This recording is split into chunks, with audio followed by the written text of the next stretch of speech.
একটি পুকুরে 200টি তেলাপিয়া মাছ আছে। কতটি তেলাপিয়া মাছ আছে? 165টি তেলাপিয়া মাছ বিক্রি করা হলো। বিক্রি করা হয়েছে কয়টি? তাহলে এখন পুকুরে কয়টি তেলাপিয়া মাছ আছে? আমরা কি করব?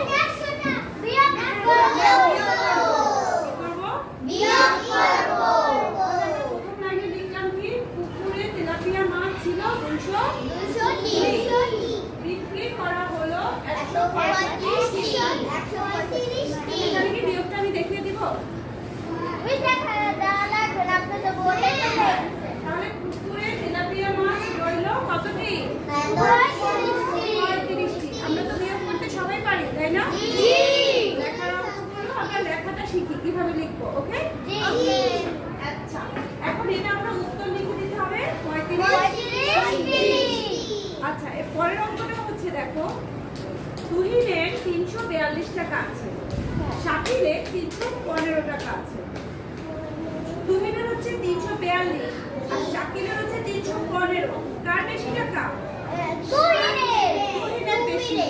আর কম কার?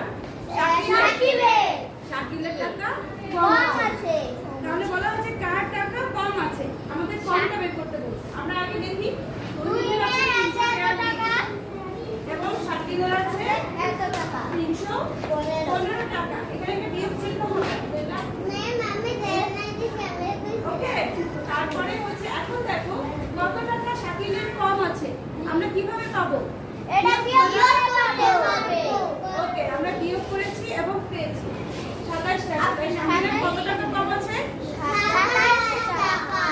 তো শাকিলের কম আছে 27 টাকা। কত টাকা কম আছে? 27 টাকা।